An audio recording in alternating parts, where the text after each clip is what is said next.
Good evening, good afternoon, and good morning to all of you tuning in from around the world. I hope you're all staying safe and healthy. My name is Luke, and welcome to what I'm sure is going to be an incredibly thought-provoking live stream brought to you by How To Academy and 5x15. We are joined today by David Baddiel, a comedian, author, and television presenter who many of you will know from the Mary Whitehouse Experience, Three Lions, and Baddiel and Skinner. But David is also a prolific writer of novels, children's books, and political articles, and was on the judging panel for the Guardian First Book Award in 2000 and the Man Booker Prize in 2002. He is a patron of Humanists UK, and his new book, Jews Don't Count, is out now. David will be joined in conversation today by Bari Weiss. Bari was a staff writer and editor for both the New York Times and Wall Street Journal, and has also worked at Tablet, the online magazine of Jewish politics and culture. In 2018, she won the Reason Foundation's Bastiat Prize, and her book, How to Fight Anti-Semitism, is also out now. After a 45-minute conversation, David will take questions from you, the audience, so please type any you have in the little Q&A function that should be at the bottom of your screen. Well, that's more than enough from me, so without further ado, it is my absolute pleasure to welcome David Baddiel and Bari Weiss. Bari, over to you. Thank you so much, and a pleasure to be here with all of you. We're here to talk about this book, which among many of its virtues can be read in only a few hours. So if you haven't bought it yet, I highly recommend it. David, a pleasure to be with you. And thank you. I have to say that I love many things about this book, but I really, really, really love the title because it is such a clear and blunt declaration of something that I think so many of us have encountered in our lives, especially those of us who live in liberal bubbles. I want to share, just to open, one story that I think summarized this for me. Like, it was kind of a little bit like my own waking up moment, even as I had been attuned to anti-Semitism. And it comes from the sort of last months that I was at the New York Times. There was a profile that the Baghdad bureau chief had written about the new Iraqi prime minister, and she had described him as a Western-style leader. This led to an absolute uprising in one of the Slack channels in which people were meant to talk about diversity and inclusion at the paper. And people accused this reporter of being Orientalist and insensitive. By the end of the day, or the next day, she had apologized, her editor had apologized, and the article was stealth-edited, so Western style was taken out. Compare that to the experience at the paper of the Times having run not one, but two puff pieces about Alice Walker, who is a vicious anti-Semite who you quote at length in the book, who believes really in the blood libel and the lizard Illuminati. And when those of us sort of raised an objection, passionate objection inside the paper, we were basically told to shut up. Explain to me what happened in that situation and what's at work there. And I just think it really ties into the theme of your book. Well, I mean, actually, interesting enough, the example I use, so the book starts with about 10 examples of what you might call Jews not counting. And by that, I mean Jews not counting as a minority that progressives, and that's a very kind of wide circle that I'm talking about. I don't just mean straightforward traditional left. I mean kind of people who care about identity politics and people who care about minorities, and not just ethnic minorities, sort of all minorities, that they would show concern for and champion those minorities, and they would be alert to microaggressions or macroaggressions against those minorities, that somehow or other Jews and those issues don't seem to apply to Jews, and those allies don't seem to ally themselves with Jews in the same way. And the book is an examination of that. And interestingly enough, in terms of Alice Walker, the example I use, which I think interestingly muddies the waters of the example you've used, is I think it was 2019, there was a production of The Colour Purple happening in London, and one of the actors in that was a young black woman who was an evangelical Christian and who had posted on Facebook essentially homophobic messages based on her own religious upbringing and the sense and a belief that gay marriage was sinful or gay activity was sinful or whatever. And she got cancelled, to use a complicated word for that. She got sacked from the production. I didn't even know, actually, it was a theatre director who told me when discussing this, but do you know about Alice Walker's anti-Semitic poetry? And then I went to have a look at it, and it is, it's pretty extreme. It basically implies by virtue of, using Talmudic text. So it's interesting that, like this person who got cancelled, it's based on old religious ideas. In her case, homophobic ideas from the Bible, but in Alice Walker's case, looking at the Talmud and saying, oh, so Jews basically are pedophiles, and Jews do drink Christian blood, and Jews control the world, and all that kind of stuff. But it was interesting because in terms of the hierarchy of racism that I'm talking about, a decision was clearly made that the fact that this was a young black woman didn't matter. It didn't matter that she had posted something homophobic and that therefore she was going to have to go. I would say that I can imagine that, within this scratchy thing I talk about in the book that a lot of progressives won't talk about, which is a hierarchy of racism, that would have caused some kind of complex stuff and talking about, and they would have worried about that. My guess is, you're at the New York Times, but my guess is they would not have worried about it very much in terms of you or whatever else complaining about profiles of Alice Walker. Because as I talk about in the book, if that's right, if that same actor in The Color Purple, if she had been found to have posted, vaguely anti-Semitic things on Facebook, do you think she would have been fired? No, I don't think. No, I don't think she would have done. As the book also outlines, anti-Semitism is, a thing that you have to understand. It's one of the issues, I think, that the book tries to explain. A lot of people, a lot of progressives who've read the book, not all, some of them just have turned their face from the book, but some who have read it and posted on Twitter, whatever, I've noticed that what they've said often is, oh, I didn't really understand, I didn't really see this stuff before. And a lot of the anti-Semitism that I deconstruct in the book is stuff that I think Jews might notice, and non-Jews might not, and other people might not even understand. Oh, right, I see that is anti-Semitic. For example, to choose a very simple example, and this sort of only came clear to me while I was writing the book. I've talked a lot in the past about something which is quite well known, I think, which is that Jews are the only minority who have this double status racism thrown against them. So all minorities have a low status racism thrown against them, which is that they are vermin or scum or thieves or liars or whatever. But only Jews really have this thing of like, oh, and high status, and they're rich and powerful and privileged, secretly in control of the world and all that kind of stuff. And what I've also noticed is that people who believe that about Jews don't recognize that as an assault often. That in saying that Jews are powerful and rich and, controlling or whatever else it might be, that I think sometimes they think they're being, for want of a better word, complimentary. That I see people talking about Jews being shrewd or good with money or whatever else it might be. And when you point out to them that is racist and indeed leads to the politics of envy and down the road to genocide, I would say that primarily the reason why Jews are often killed is because people think they own things or have stolen things or are in power unlawfully. That doesn't occur to them because they can't see that racism comes with this high-flown thing. So anyway, to answer your question, that is at the base of it. The base of it is that you complaining about an anti-Semite, particularly an anti-Semite who is a person of color, is problematic within the hierarchy of racism because it's hard to see you as a victim because you're Jewish and therefore associated with those things. Where does that hierarchy, let's just get a little deeper. Where does that hierarchy of racism come from? What are its origins and how did it come? It seems to a lot of people, I think, like it's really, really sped up in terms of becoming an orthodoxy in the past few years. Like where does that ideology originate? It has sped up, but everything's sped up because of social media. And I think it has very deep roots historically. I think that idea of Jews being at once, alien and insect-like and vermin or whatever, but at the same time, somehow in control of the world, being both subhuman and humanity's masters. That's the protocols of the Elders of Zion, and obviously Nazi thinking, and as well as that. I think there's a basket of reasons for it. I also think there's a deep misunderstanding, much greater than I realized, because again, since the book's come out, I've had some reactions back at me that surprised me in terms of what I would call the nursery level misunderstandings of what anti-Semitism is. So for example, people, I talk about this in the book about how people really just think, a lot of people just, oh, it's just a religion, isn't it? And it's just therefore religious intolerance, anti-Semitism.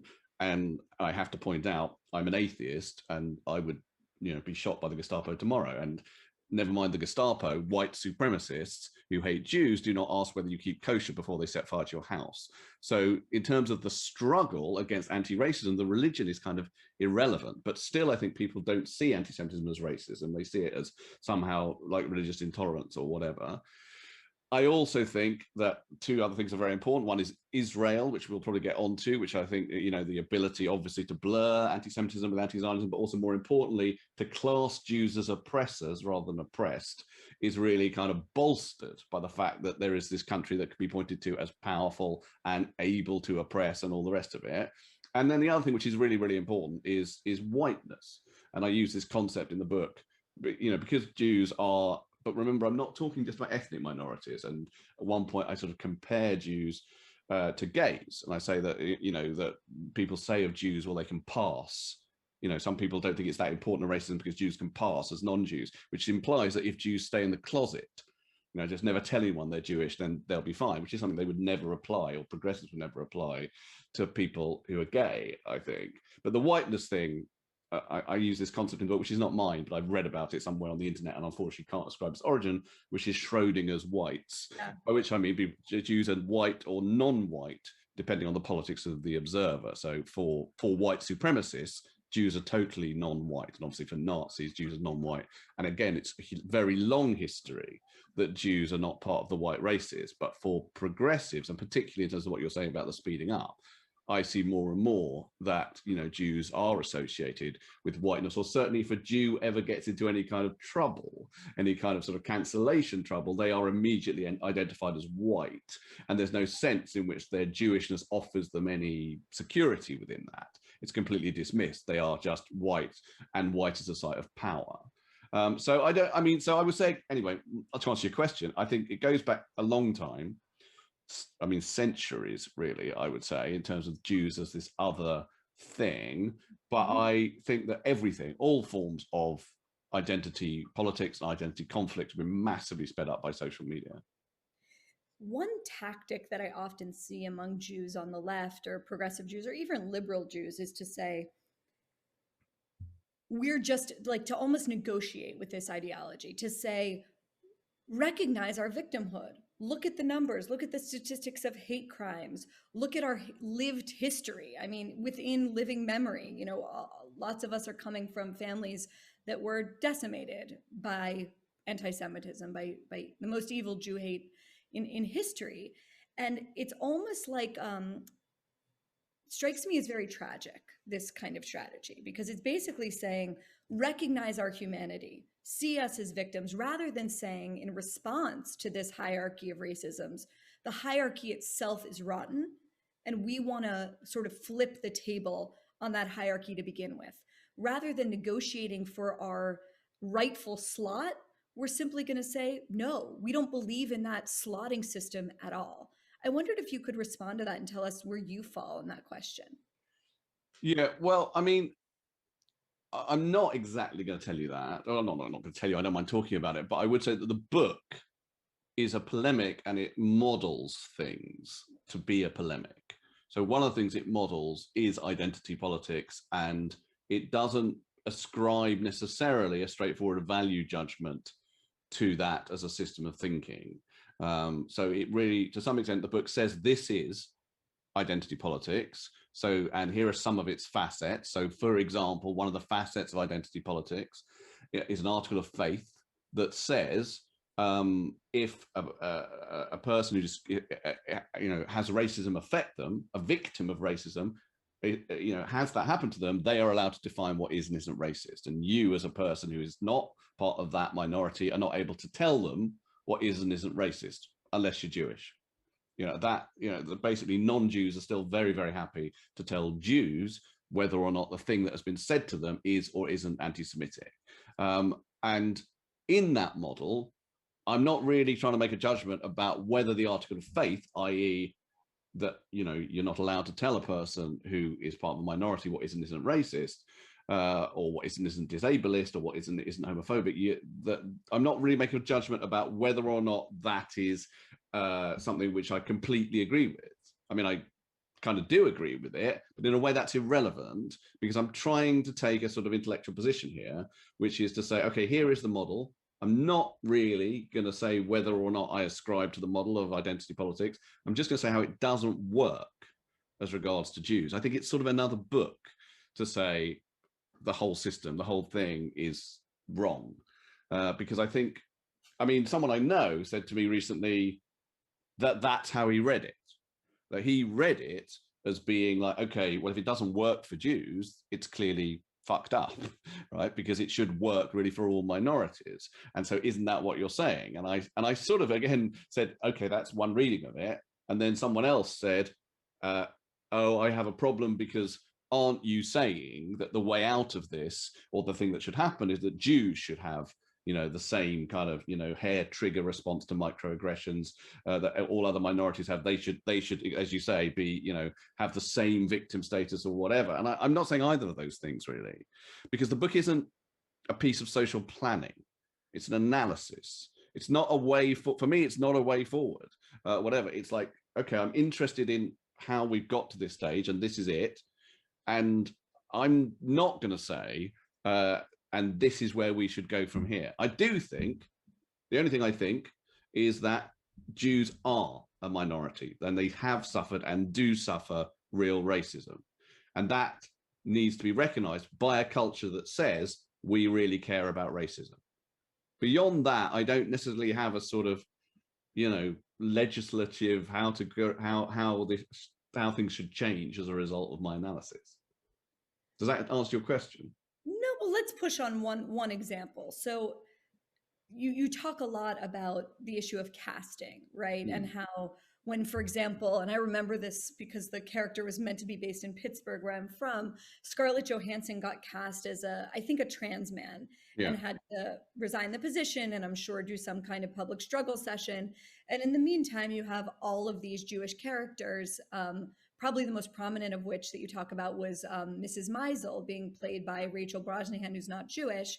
And everyone kind of overlooking that. And I guess, you know, I don't think this is a strategic or political question or asking you to be a role that you're not, but as someone who is in the business of culture making and idea making, you know, is it better or worse to be pushing for a world or a culture in which no one gives a shit whether or not Mrs. Maisel's played by a Jew or not? That's certainly where I stand. And I'm was sort of struggling to figure out, like, wait, where does he fall on this? Like, obviously, I actually don't fall on either side of the argument, right? I think I do say in the book that probably my basic position is actors should be allowed to act. That probably is my basic position, that actors should be allowed to act in general, and, you know, anyone should be able to play anything. But we really aren't in that situation.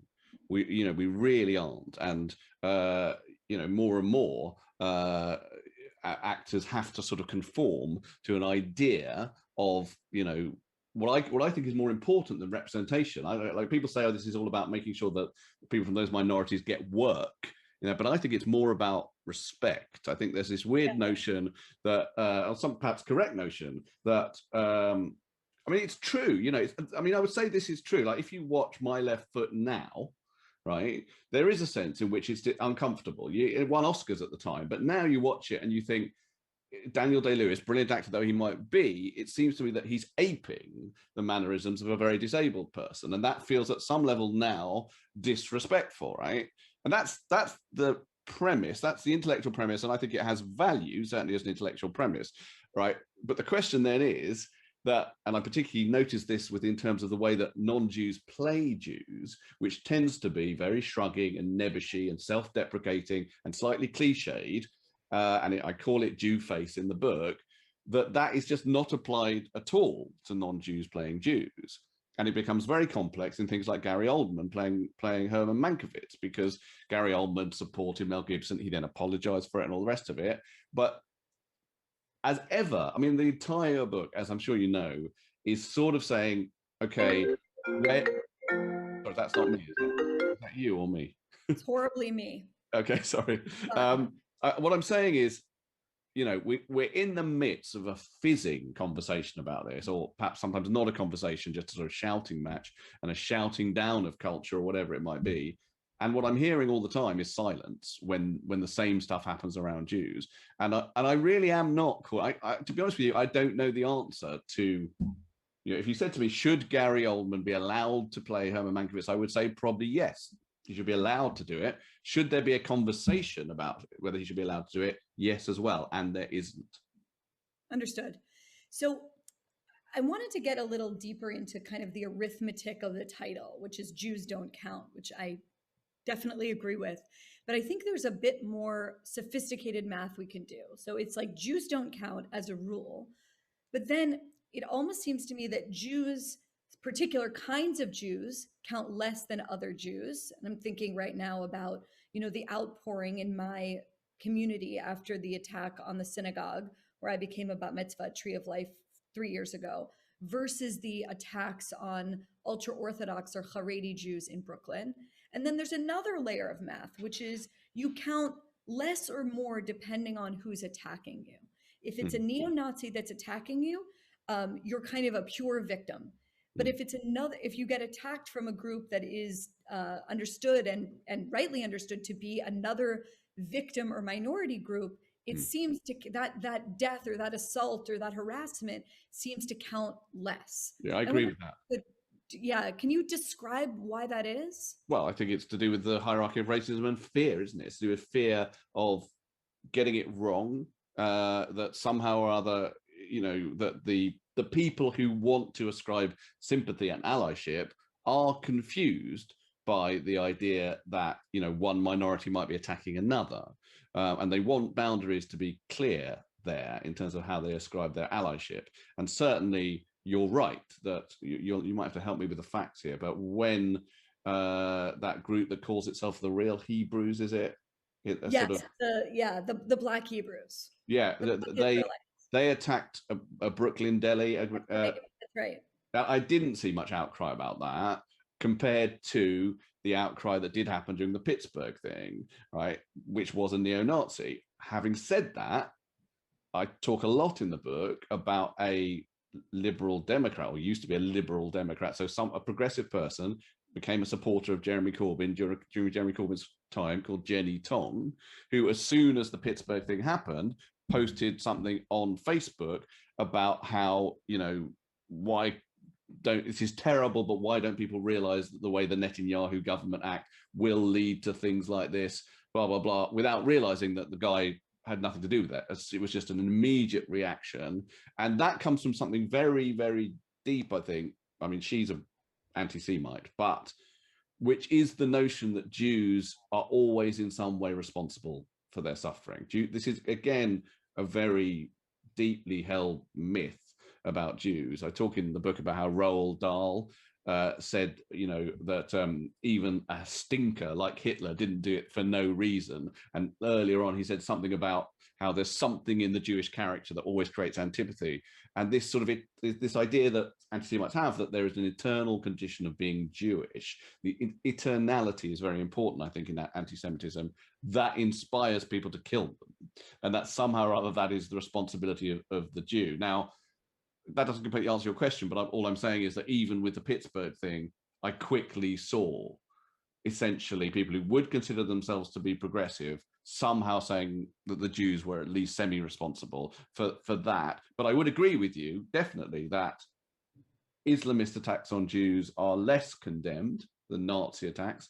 And that Black Hebrews thing, about which I don't want to speak too much because I don't know that much about it. Yeah. But I would imagine I just didn't hear that much about it. So that seems to me to follow what you're saying. But yeah, I mean, that's straightforwardly because within the progressive mindset, there's a confusion about calling out that minority.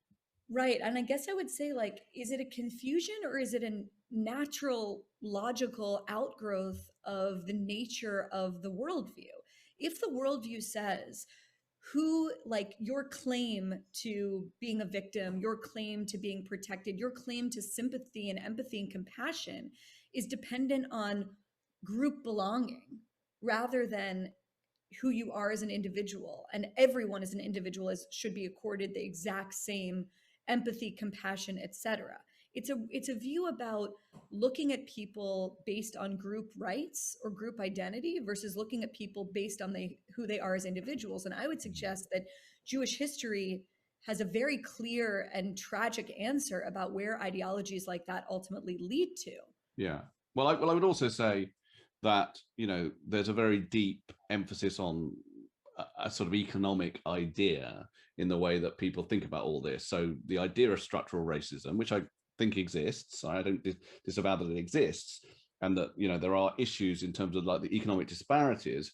Nonetheless, what you get is this weird thing whereby the idea of economic disparity will lead to the ignoring of, say, hate crime, or at least the tempering of responses to hate crime, by which I mean the idea, which is a myth and essentially a racist myth, that Jews are rich and that Jews are more economically secure than other minorities, tempers, I think, the response to Jewish hate crime, because it has within it the sense that Jews are somehow okay, and these are people who are less, you know, well off than Jews, who are hitting back, punching up. I mean, really, it's the same thing as the idea of, like, you know, anti-Semitism is somehow punching up.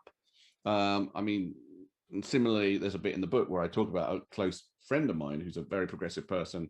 I did this campaign about 10 years ago in Britain to try and raise awareness that there was very bad anti-Semitic chanting at football matches, and it was based around what I called the Y word. And I deliberately called it the Y word. I'm going to say it's the word yid, but I called it the Y word really because I was making an intellectual point, which is, you know, why is this word not blanked out in the same way as these other words that we do blank out? And he said to me at one point, well, this film that you made suggests, and that film had black footballers and brown footballers in it talking about it, but it suggests that, you know, the N word and the P word, that the Y word is as bad as those words. And I said, yeah. And he said, well, it's not as bad. And I said, why not? And he said, because Jews are rich, which sort of is amazing. It's amazing that he sort of breezily and casually just said that as a truism. But also, what's he saying there? He's saying that aggression and assault and, you know, proper terrible stuff that can happen to Jews, because it is properly terrible as a Jew to sit in a football stadium and hear people chanting fuck off yids over and over again, is somehow mitigated by economic security. And A, it's not, and B, down the line, it leads to what happens to my grandparents, which are, they were rich, as it happens. They lived in Königsberg in Germany, and all their family was murdered. And so that's the point. My point is that that kind of notion, which I think is really at the heart of what you're saying, which is, well, there are economic disparities that override all these things. And that's really what we have to think about, is what are the economic disparities that different minorities are set in, and Jews don't suffer from that. Therefore, we don't have to worry about all this stuff. And we do. I was struck in the book, you have a little footnote where you talk about, and you write about this in general in the book, where you make a distinction between the kind of brash and bold and unapologetic American Jewish sort of archetype versus like the quietist British, you know, self-deprecating one. Yeah. And I have to say, like, I very much grew up with that impression as well. But that really changed for me watching the pushback against Corbyn and Corbynism, in which I really felt like, you know, British Jewry kind of came out in a more powerful way than I ever would have expected. And I'm wondering if that made you revise your sense of that dichotomy. A bit. I mean, as I say in the book, you know, towards the end of it, I say things are changing, and that reserve on the part of British Jewry, that passivity and that failure to sort of see themselves as a minority that suffer racism, that therefore might need to speak out and do something, has, you know, that's the first time I ever saw it in my, you know, whole life. There's a bit in the book where I talk about the Jewish Chronicle, which is, you know, the newspaper for Jews here. Or there are some others, but it's the main one. And someone once said to me, their headline every week, isn't it, is basically "they hate us." And I said, no, it's "they hate us and let's not make a fuss about it." That was how I grew up, really. But yeah, no, Jews did make a fuss about it, and I think that was mobilizing and interesting or whatever. I would say that it still came with a lot of agony, especially for left-wing Jews, which, you know, some of whom obviously stuck with Corbyn and believed it was all smears and all that. But I'm talking about the ones who came out against him. There was a lot of agony about it. I'll give you a sort of a relevant thing, I think. So I did a panel quite recently with a group of young Jewish comedians, most of whom, because I'm an old man of British comedy, I didn't really know about them, but they were all really nice. And they talked about anti-Semitism on the cabaret circuit and stuff.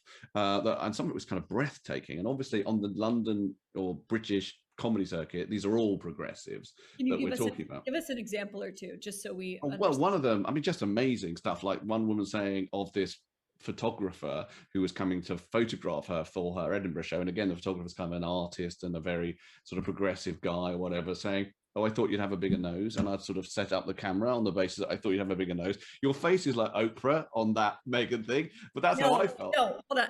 What? Yeah, it's like, what? Can we roll back here? Yeah, but she said that. Let's be clear. They did rehearse that conversation and we did not. Well, because yeah, we don't live in Montecito as you know, in mansions next to one another, unfortunately. But okay. Yes, that is shocking. I mean, that's shocking. Yeah, but I mean, a sort of more interesting example in a way was another one talked to me about how so a gay comedian said to her at one point, I'm going to vote for Corbyn. I know he's anti-Semitic, he said, but I think he's great for gay people. And the Jewish woman comedian said, okay, that really upsets me. And he got really angry and said, you don't understand the kind of trauma I have to suffer, and you don't understand being shouted at in the street for being gay and blah, blah, blah. And she said, oh, I know. And at that point, I interrupted her and said, no, you should have said, fuck you, because Jews do suffer all that stuff. And you need to, that's where you need to own it. You need to own the fact that being a Jew involves an incredible history of trauma and damage and all the rest of it, and being told by another minority who have suffered that stuff totally, but being told that you don't is something Jews need to not be so nervous about saying. And that comes back to what you said about the Corbyn thing, which is I still perceive this incredible nervousness with Jews for saying, no, we do suffer racism and it's a thing and we're going to talk about it. But is maybe the problem, to put kind of our side broadly on the hook, is the problem with Jews, or is the problem with progressive Jews who are hand-wringing and scared of being cast out of their assumed political home, the dinner parties they like to go to, the things they like to read, the plays they like to go to, if they were to forcefully stand up against this? I mean, right, that's kind of what's at stake in my mind. Maybe, I don't know. I mean, I've written this book and it is a critique of progressives. And well, you know, it's hard to tell in coronavirus how many dinner parties I've not been invited to.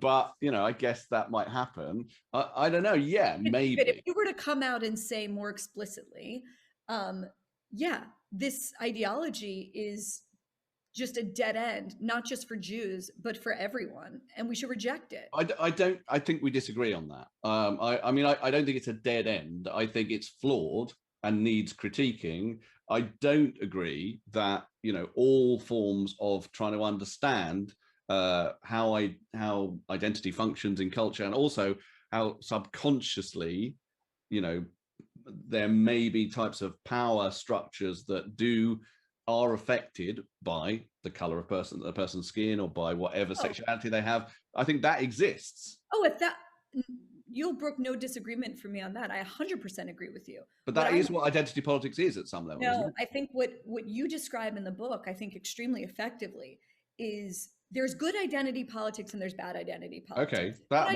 I would agree with.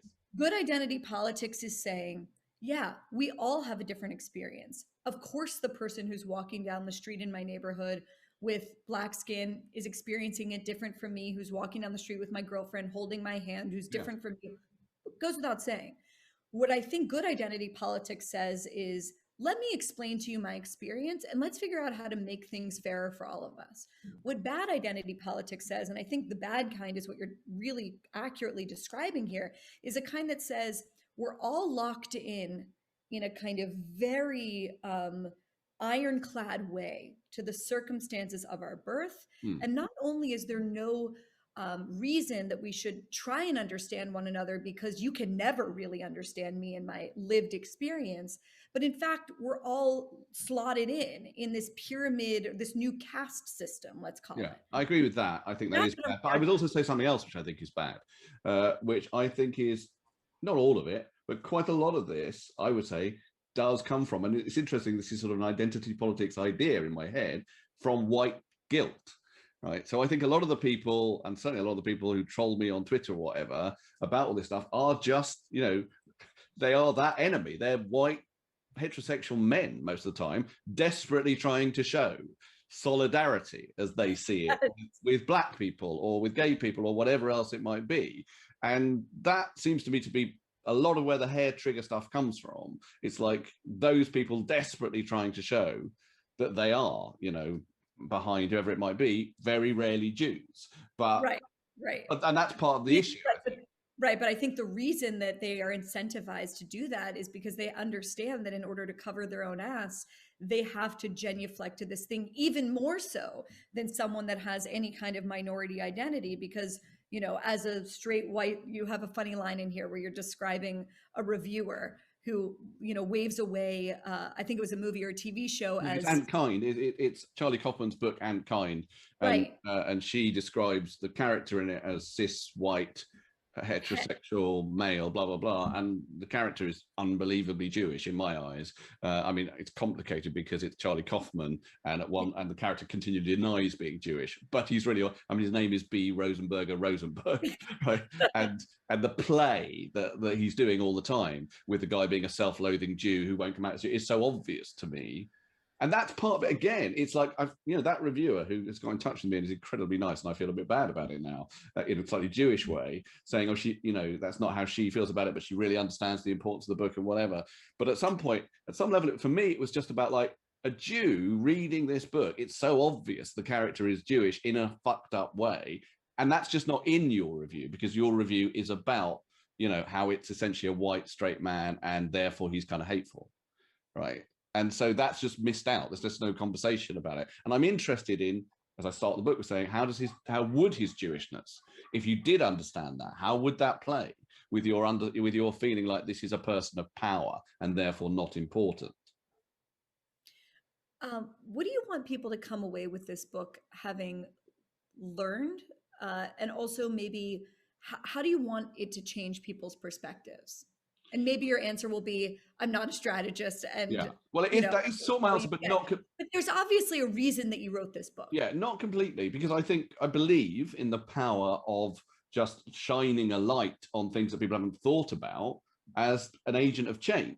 Now, I literally, and I'm not just trying to get out of what you're, you know, are you trying to pin me down here? It is true that I don't know what that change exactly should be or what it might be. And certainly, I think, you know, the world is so screwed up now that I don't think there will be any easy progress to any change anyway. But there is, unquestionably, people have read this book. Well, it's had 3 reactions, okay? The third one is kind of the one we're talking about, but I'll say the other 2, right? Jews, British Jews, primarily have said, oh, someone has at last said the things that we've been thinking about thinking about Jews for the last sort of, certainly 10 years, but probably longer. Here it is in a neat package.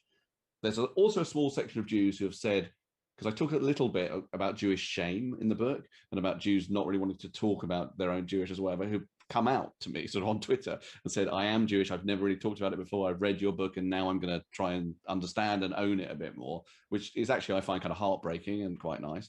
And then the third one is progressives saying, I get it now. I sort of didn't really get it because I had it a lot, you know, I know a lot of left-wing people. I'm a comedian, and I had left-wing comedians texting me during the Corbyn years saying, but we're left-wing. How can we possibly be racist? I mean, that in its very boiled down banality is sort of at the heart of the confusion, right? And I would try and explain it to them, but this book explains it better. And just that fact of explanation and of people reading it and thinking, oh, I get that now. I get how maybe that's offensive to Jews. I didn't really even see that before. That seems an advance to me, that people would hold that in their minds. But I honestly can't say where I think it will lead to beyond that understanding. First of all, thank you all for joining us, watching. It's hard not to see an audience, but yeah. I see you guys are asking questions in the Q&A. And please send any questions there. I'm going to grab a few from here. Okay, this comes from David Y to David B. I loved your show with Frank Skinner back in the day, and he says, my question is about Spurs and the Y word. I personally like it and believe its usage to be the opposite of racism and in fact brings fans together. By reclaiming it, we take away its power to offend. But further, by Spurs fans proudly wearing the badge of Yin Army, Jew and Gentile alike, it shows solidarity along these lines. Could you accept that there might be a positive to this, or will it always be a negative? Well, I've done a whole separate load of things about the Y word, and I don't know how much we want to talk about it now, but I mean, my basic position has always been, so, okay, so the point is, if it's a reclamation of a hate word, and it is a hate word, it was scrawled across the East End of London by Oswald Mosley's black shirt, then it would be the first time in history that a hate word had been reclaimed not by the minority in question, because most Spurs fans are not Jewish. The identity of Spurs fans as Jews is essentially a racist thing that other clubs sort of posted, as it were, on Spurs, because Spurs is in a Jewish area of London. So it started becoming the Jewish club, and anti-Semitism happened, and blah, blah, blah. Now, yes, I understand that Spurs fans themselves, in embracing that identity, felt at the time that happened like, okay, well, yeah, that's fine. We're going to call ourselves the Yids, and that's sort of like great and blah, blah, blah. But it's still 95% of people in Spurs Stadium at any one time will be not Jewish, which, as I've said elsewhere, is like, you know, if you took a black area of London and the same thing had happened, and the mainly white crowd, in solidarity with their black fans, had started to call themselves the N-word army and chanting the N-word positively, well, that just wouldn't have worked, would it? That club would have been shut down very quickly in a modern era. And so that's the problem. And the other problem is, which is totally the other thing, is I did that Y-word thing because there was a Chelsea fan, and Chelsea are an opposing club, who, having identified, as these clubs do, Spurs as the Y-word club, just started chanting, fuck the Yids, fuck the Jews, at me and my brother when we were at Chelsea. And here's the point again, you always have to hear the silence. This is at a time when any racist abuse in a football stadium, you're banned for life. It says that in the programme, and no one did anything. No stewards did anything, no one did anything. And coming back to that thing about what do I hope for? Well, I hope for some understanding. I made a film that said, are we aware that this is happening, and are we not doing anything about it? Just looking, there's a ton of questions coming in. I think this is an interesting one from Peter. Is a lot of anti-Semitism, he asked, just based on envy? Well, that's a very simplistic but not an incorrect word for it, I think, because, you know, we've talked about this already, that this high-low status thing and this notion, which, by the way, you know, the book is about progressives, okay, but it also, I think, underneath it has this drumbeat of still remaining far-right anti-Semitism, not just remaining, but growing, you know, and I see it very much in the Charlottesville people chanting the Jews will not replace us and whatever. And so kind of my point is, all the left who are sort of failing to really be concerned about this, be concerned about it, because this thing still exists. And one of the things that still totally exists is the idea that Jews are in control and that Jews have money and whatever. And I mean, that is also held, I think, by some people basically on the left, but let's say that's traditional far-right anti-Semitism, and it plays in to the neglect, because if the neglect is, well, Jews are basically economically secure, Jews are basically in power and privilege and all the rest of it, and so we don't have to worry about them. Yeah, that is envy is one word for it. You know, so I was talking actually 2 days ago to a brilliant, this rabbi called Delphine Orviller. She's French, an academic rabbi. Yeah. Yeah, and she's written an amazing book which basically does the same kind of things as the book that you've written and the book that I've written, but does it from the point of view of the rabbis were talking about this in 1200 or whatever. And she suggests, which I think is probably true, that even though this must be very buried in people's mind, the idea of the Jews as the chosen people is something that also inspires envy. Not that I think any Jew ever feels actually chosen by God, ever. I'm an atheist, so I guess... Chosen for good or ill, we don't really know. Yeah, like in what way were we chosen and how has it helped? But yeah, I think that creates envy as well. This is a sweet question. How do you not go crazy from all of this? This is Anonymous asks. Not just the shameless hatred and double standards that so many people feel toward us, but the gaslighting and the insistence that it's in our head. Do you meditate? Please share your secrets. No, I don't do any of that. I mean, I'm very so the thing about the Jewish reserve that I talked about with Britishness, I've never really had that. I've always been unbelievably out about being Jewish. I mean, I wouldn't be I don't have shame anyway. Like as a gene, I don't have it, and so I would never have shame about being Jewish. So I was always incredibly out about being Jewish anyway. And so when I saw anti-Semitism start to become, you know, intensified in this country, my first reaction to that was just to talk about it and to speak about it and whatever. And I mean, sometimes I do. I mean, I did like that thing I said earlier about the young Jewish female comedian saying how she wanted to sort of hide her own trauma from this gay guy who was saying, you don't know what it's like. I did get angry. I did, not towards her, but towards him, even though he wasn't there, just saying, you should have said, fuck you. And that does happen to me. I do feel, but it's the same thing, which is I don't feel any restriction on me for speaking out about this. And I guess that's the answer. I don't meditate, but I speak immediately. You know, that's my release, is immediately saying stuff about it. And for better or worse, and social media is unbelievably poisonous and dangerous or whatever, but it does give me that outlet, is I sort of say stuff immediately when I see it. In a weird way, and go with me on this, I think that that's a nice opening for us to touch on the Israel question, because one of the first things I noticed about you, I dated someone who was a huge fan of yours, and I noticed that your bio on Twitter just said Jew. Yeah. And I loved it. And I was like, I should imitate that. But, you know, I just thought it was so cool. And one thing that I feel very strongly about is that I think one of the reasons that people like us are able to be so unashamed, and I would even say, in my case, you know, very, very loud and proud as a Jew, as I see that you are, David, is the existence of the state of Israel, which is to say, in a weird way, love Bibi, hate Bibi, criticize the rabbinate, whatever. It's not about Israeli policy. The existence of that safe haven makes life in London or Los Angeles or on the Upper West Side possible for Jews in a way that it wasn't before Israel's existence. I'm wondering if you've thought about that, because one thing that is notable in the book and notable about your social media presence is that when Israel comes up, you kind of have this trope of saying, you know, fuck off about Israel, essentially. Yeah, and I understand strategically why you're doing it. You're saying, like, this is a distraction. Don't drag me into this. Don't make this about a Middle Eastern country that you, critic, probably can't even locate on the map. Yeah. But I wonder if you could comment on that, and if you identify as a Zionist or not. And well, I say in the book that I'm a non-Zionist, because I'm not going to say I'm an anti-Zionist and I'm not pro-Zionist. I mean, I do.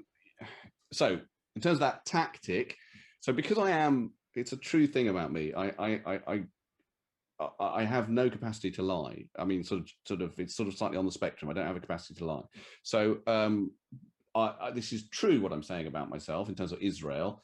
It is also a tactic. So you have to hold the cognitive distance. So when I say it's a tactic, I don't mean, oh, I don't really mean that. And I don't want anti-Semites to think, oh, he's just lying.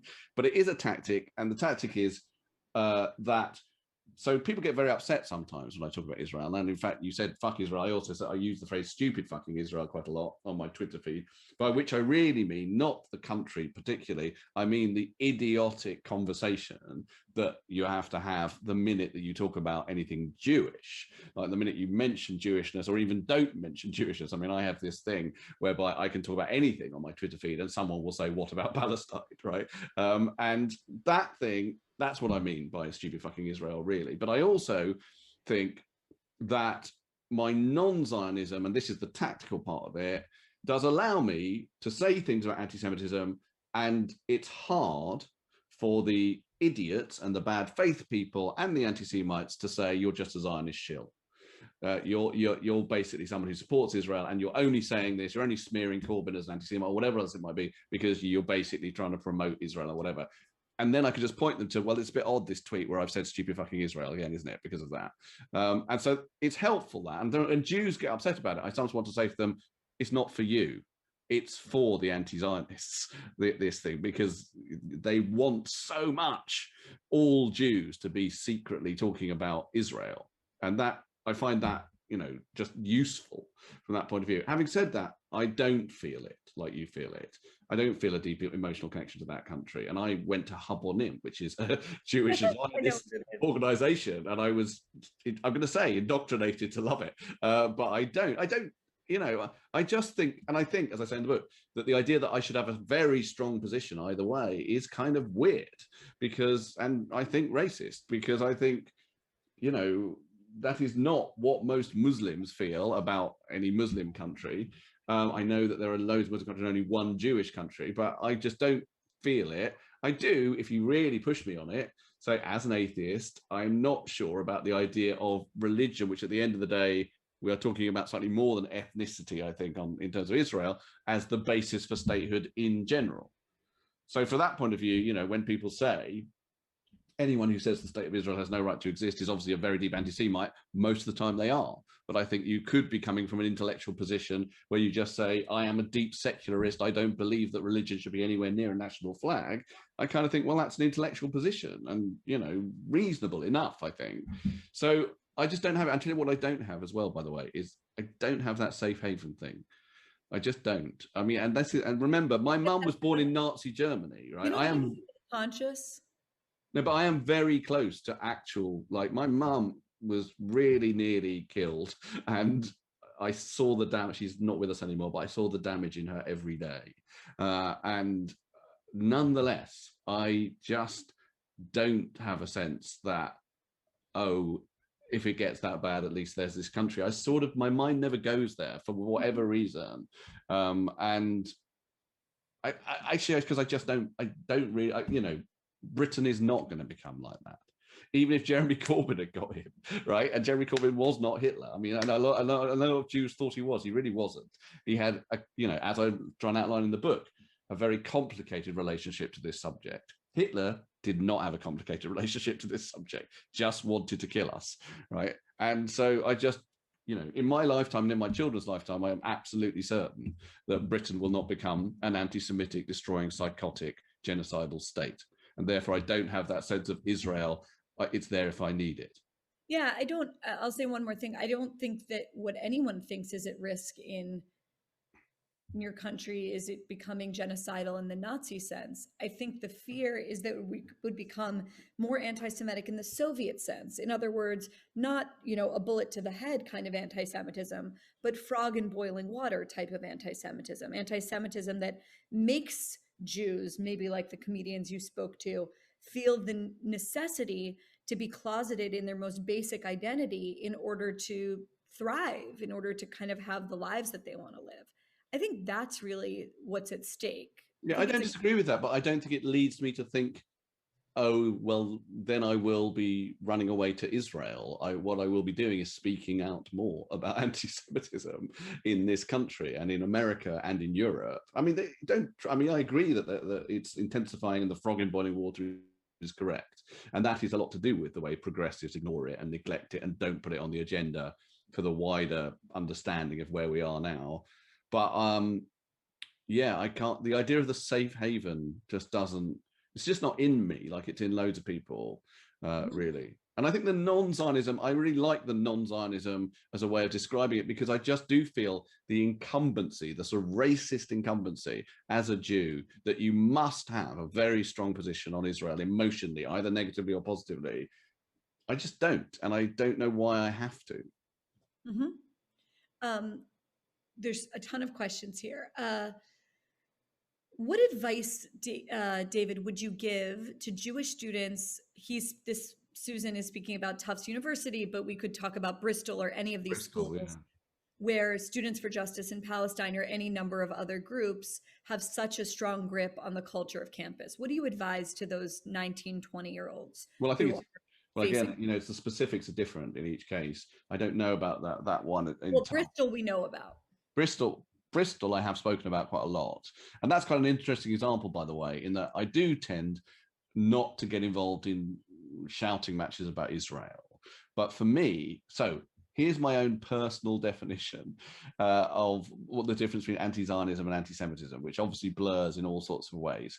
And my position is that you can say the state of Israel shouldn't have been created and possibly not be an anti-Semite, as I say, if you come from a deeply secularist position or whatever else it might be. I'm not saying that it probably is anti-Semitic, but here's the thing. Here's how you know it's anti-Semitic, because it always comes with anti-Semitic tropes. Those anti-Semitic tropes being the state of Israel shouldn't exist, and it only exists because of a global lobby secretly controlling everything, with its fingers in everything, even Jewish student societies. Look, this is where Mossad is secretly, they are pawns of the, that's when it's clearly anti-Semitic, because the notion of Jewish control of everything is deeply anti-Semitic, right? So I know that David Miller is operating from those tropes and those positions, and I don't care that in his mind he thinks I'm just opposing Israel. So Right. what I think you can do, and I don't know how much helpful it is point out to the fucking authorities how anti-Semitic that is, right?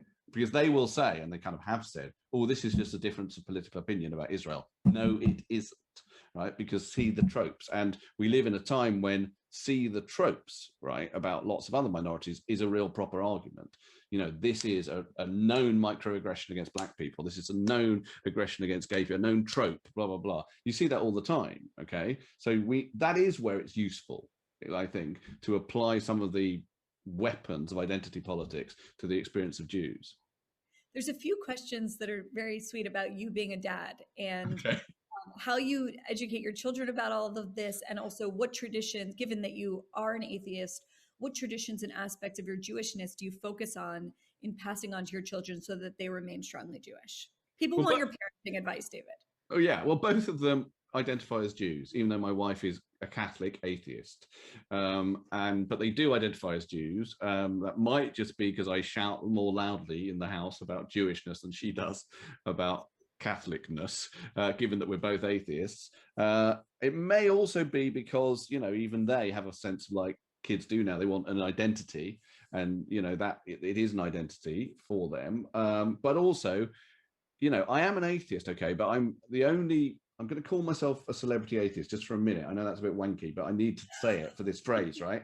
All the celebrity atheists I know, Richard Dawkins and Ricky Gervais and all those kind of people, they don't come from an ethnic minority, right? So they have a notion of atheism that is slightly different from mine. So I deeply, deeply, deeply believe that God does not exist. However, I do think that religion has great cultural value in some respects, and certainly I think you can't understand what it means to be human unless you give religion time and space and understand what it does for people. And for me, you know, I grew up with, you know, went to a very Orthodox Jewish primary school. I did Pesach and Hanukkah and Rosh Hashanah and all that stuff when I was young.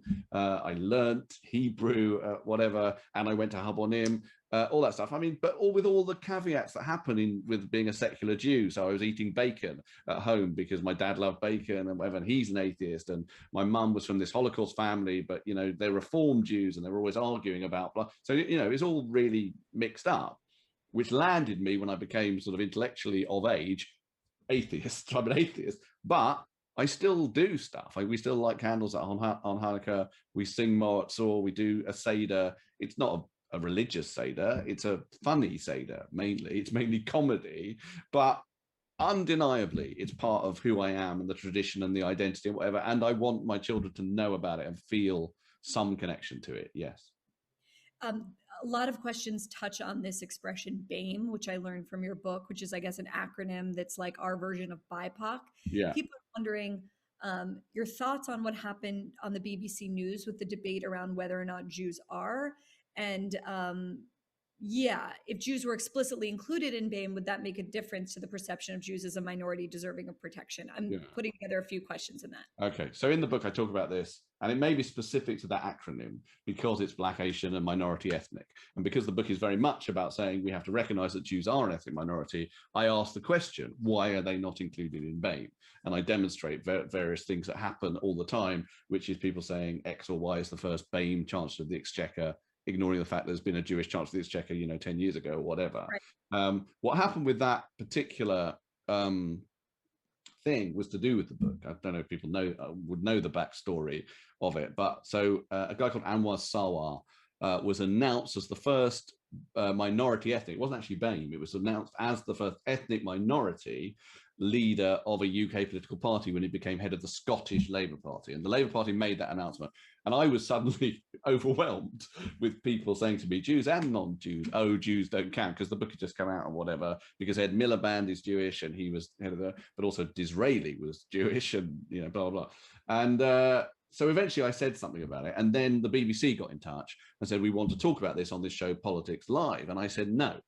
And the reason I said no is that the book is a short book, but it's complex and nuanced, and it says very difficult to explain at times things about Jewish identity. I didn't want to do 7 minutes on the BBC, mainly about Anwar Sawar being announced as this. And also I didn't want to take away from his achievement. It is an achievement that a person of color, of course, is the head of a UK political party. And you know, that thing of like, which is complicated. Sometimes, you know, when you try and say, what about Jews, you get accused of throwing other minorities under the bus and whatever. I didn't want any of that. So instead of saying, okay, we won't do it, they basically did it anyway. They got this guy, Ben Cohen, who is a very nice guy who runs Pink News, but I don't think he knew what they were going to do. And what they did was they wrote underneath him, like on a banner on TV, should Jews count as an ethnic minority, question mark. And that, but what that is a mangled misunderstanding of my book. The fact they use the word count is definitely to do with my book. And I had the person who hosts that show, who is Jewish, writing to me and saying, why are people slagging us off on Twitter? We're just trying to say the same thing as your book. I said, no, you're not. Because it's clear from my book, the title, to return to that, is I am aping in my book an attitude that needs taking apart, a progressive attitude that needs taking apart, that Jews don't really count. It's clear, right? It's not clear from should Jews count as an ethnic minority, question mark, right? And here's one Jewish person and 4 non-Jews to discuss that. It sounds like completely the optics are, we think it's in play, who knows, right? And that's totally. That's all wrong. It was hilarious. I mean, everyone here was talking about it. Just because I see we're getting close to time, Rachel asks, I keep seeing more people in public life, singers, comedians, actors, I mean, it's like everyone, who I loved and now turn out to be Jew haters. It's getting me down, David. Do you have any advice? Not really. I mean, you know, when that happens, it is really depressing. Though, like there's a deep question going on, I would say, over the past few years, really intensely, about, you know, can you love art of someone that has done something bad? Yeah, well, I talked about this yesterday on Twitter with, because there was Rafe Fiennes was on the Today program talking about his production of The Four Quartets, which is a T.S. Eliot poem. And T.S. Eliot was a vicious anti-Semite, and I talk about that in the book. And again, I try and make it clear that I definitely do not want Rafe Fiennes' production of The Four Quartets to be cancelled. What I want is for on the Today program, when just as they would for any other historic racism great artist, say, what about this? Well, how do you feel about that? And find a way of talking about it. But it's not mentioned. And it's so, I mean, it's very extreme, T.S. Eliot's anti-Semitism. It's not light, and it's really extreme. And of course, he was best mates with Ezra Pound, who was a total Nazi, right? And so, but I think that both those men, particularly Eliot, but even Ezra Pound, were great poets, you know. And I do think, and Roald Dahl being another example, and I write children's books. I actually won, right, for my first children's books, an award that used to be called the Roald Dahl Award. And I did think, maybe I can't accept this. And then they changed the name to the Laugh Out Loud Award, which made it sound much naffer, but at least meant that I was able to accept it without having to worry about it. But Roald Dahl is a great writer of children's stories and an anti-Semite. And in terms of the questioner, it does spoil stuff a bit, but it doesn't mean that you can't still recognize that it's great art. It's just interesting, given, you know, the viciousness of, you know, well, anyway, we could go on about Dr. Seuss. I want to end with this nice comment from Tina Lazarus. She says, David, you're brilliant. I'm tired of having to explain exactly what you're saying to people who are so shocked when I pull them up on their anti-Semitic comments. The latest one was a week ago when I was told I'd be great in banking because Jews are good with money. Now I can happily send them or direct them to your book. So it was a pleasure talking to David Baddiel. Thank you all for joining us. The book is Jews Don't Count. It fits right in your pocket, even in women's pants. And I highly recommend it. Thank you, Barry. Thank you. It's really a pleasure to talk to you as well. Really Take care, enjoyed. everybody. Thank you very much. And thank you everyone for watching. Bye-bye. Bye-bye.